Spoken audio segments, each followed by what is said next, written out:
Hi, ഞാൻ കവിരാജ് അമ്പലപ്പുഴ. എൻ്റെ Cambodian യാത്രയുടെ അവസാനത്തതും 4മത്തേതുമായിട്ടുള്ള ഭാഗമാണ് ഇതിൽ ഉൾപ്പെടുത്തിയിരിക്കുന്നത്. നേരത്തെ നമ്മൾ കഴിഞ്ഞ എപ്പിസോഡിൽ അവസാനിപ്പിച്ചത് ആ ഫ്ലോട്ടിംഗ് വില്ലേജിലുള്ള യാത്ര കഴിഞ്ഞ് തിരിച്ചു വരുന്നതായിരുന്നല്ലോ. തിരിച്ചു വന്ന് നേരെ ഞങ്ങളുടെ ഡിന്നർ ഞങ്ങൾക്ക് അറേഞ്ച് ചെയ്തിരുന്ന ഹോട്ടലിലേക്കാണ് എത്തിയത്. അത് ആംസോൺ അങ്കോർ എന്ന ഹോട്ടലിലായിരുന്നു വന്നത്. അവിടെ വന്ന് ഞങ്ങൾ ഇവിടുത്തെ ഒരു പ്രത്യേകത എന്ന് പറഞ്ഞാൽ നമുക്ക് ഡിന്നറും കഴിക്കാം, അതിനോടൊപ്പം തന്നെ കംബോഡിയയുടെ തനതായ കലാരൂപങ്ങൾ അവതരിപ്പിക്കുന്നതും അതും ആസ്വദിച്ചുകൊണ്ട് ഡിന്നർ നമുക്ക് ശരിക്കും ആസ്വദിക്കാൻ പറ്റും. ഏതാനും സ്വല്പ നേരത്തേക്ക് ഞാനൊന്ന് മൈക്ക് ഓഫ് ചെയ്യാം. കാരണം ഇതിൻ്റെ ആ കലാരൂപങ്ങൾ ശരിക്കും നമുക്ക് കുറച്ചൊക്കെ ആസ്വദിക്കണമെങ്കിൽ അതിൻ്റേതായിട്ടുള്ള ഒരു സംഗീതമുണ്ട്, അതുമായിട്ടും ആയിരിക്കണം. അതുകൊണ്ട് തൽക്കാലത്തേക്ക് കുറച്ച് നേരത്തേക്ക് ഞാൻ മൈക്ക് ഓഫ് ചെയ്യട്ടെ.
ഇപ്പോഴാണ് അറിയുന്നത്. നല്ല എന്തായാലും സാറിന് പറ്റില്ല.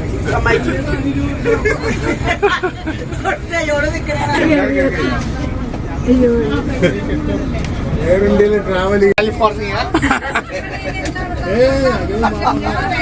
പോയോ ഒന്ന്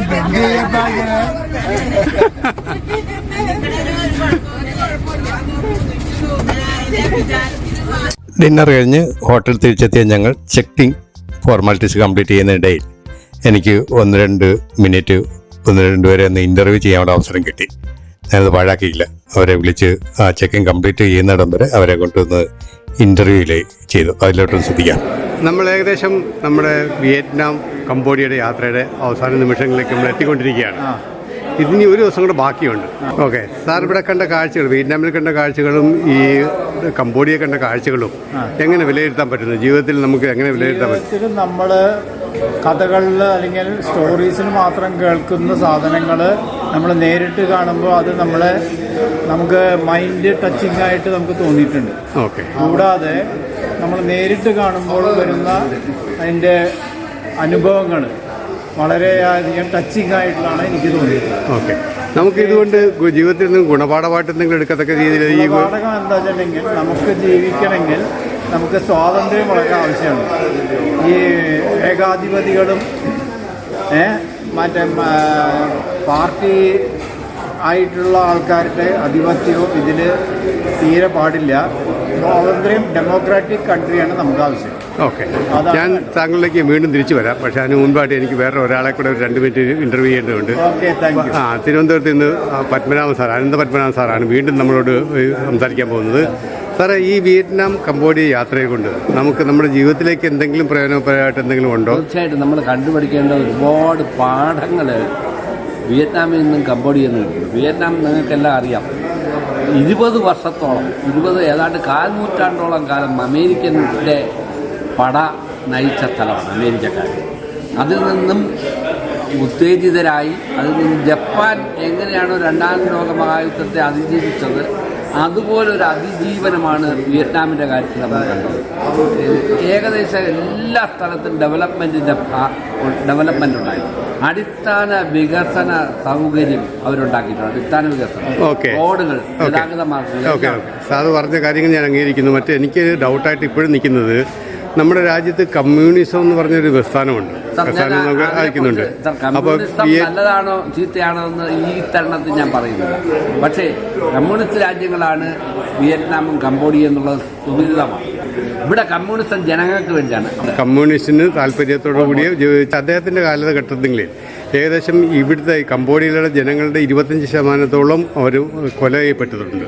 കൊല ചെയ്ത് അവരെ സംസ്കരിച്ചിട്ടുണ്ട്. ആ ഭാഗങ്ങളൊക്കെ നമ്മൾ പോയി കണ്ടു. പക്ഷെ അതും കമ്മ്യൂണിസ്റ്റുമായിട്ട് എങ്ങനെ താരതമ്യപ്പെടുത്താൻ പറ്റുന്നു താങ്കൾക്ക്? കമ്മ്യൂണിസ്റ്റ് ഏകാധിപതികൾ എന്ന് പറയുന്നത് ലോകത്തെപ്പോഴും ഉണ്ടായിട്ടുണ്ട്. അതിൽ ഏറ്റവും കുപ്രസിദ്ധനാണ് റഷ്യയിലെ സ്റ്റാലിൻ കൊന്നൊടുക്കിയ റഷ്യക്കാരുടെ എണ്ണം അല്ലെങ്കിൽ USSRലെ എണ്ണം ഇന്നും കണക്കാക്കിയിട്ടില്ല. പക്ഷേ പോൾ പോട്ട് അതുപോലെ ഇവിടുത്തെ കംബോഡിയയിൽ വരുന്ന 20% ആളുകളെ കൊന്നൊടുക്കി. കാരണം കമ്മ്യൂണിസം നിലനിൽക്കണമെങ്കിൽ ഇൻ്റലക്ച്വൽസ്, ബുദ്ധി ഉള്ള ആളുകൾ പറ്റില്ല എന്ന് മനസ്സിലായതുകൊണ്ട് ഒരു ബുദ്ധിയുള്ള എല്ലാ വർഗങ്ങളെയും, എല്ലാ പ്രൊഫഷണൽസിനെയും അവർ കൊന്നൊടുക്കുകയായിരുന്നു. പല കാരണങ്ങൾ പറഞ്ഞു. അവരെല്ലാം ട്രാപ്പ് ചെയ്ത് അവരുടെ കോൺസെൻട്രേഷൻ ക്യാമ്പിലെത്തിച്ച് അവർ കൊല്ലുകയായിരുന്നു. ഇത് ജനങ്ങൾ അറിയുന്നില്ല.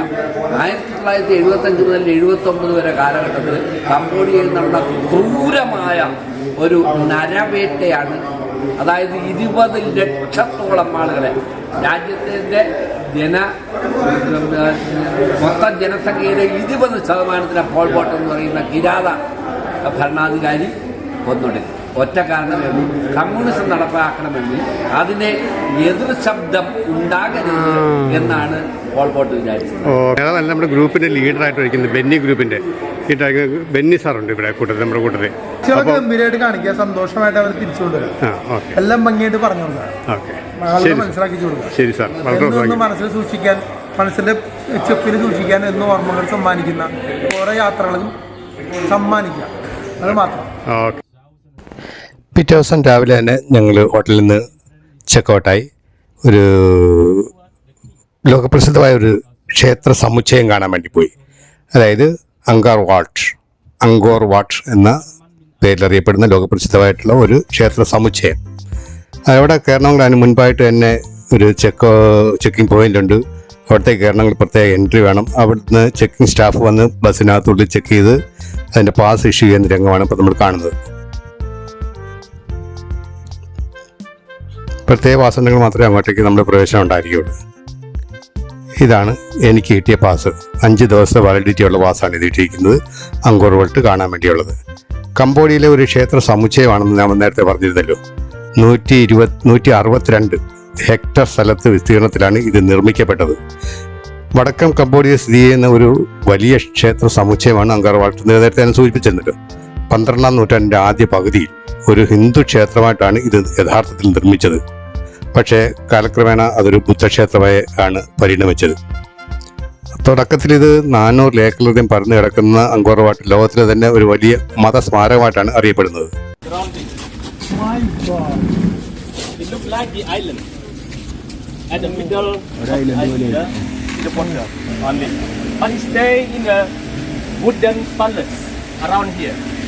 The priest here and minister at the back here. It's tough when you step on. But the sand is far away from the water. When you step on, stop. Like that. But inside just there. That's why water here is pressing, supporting the foundation. The stone doesn't sinking down.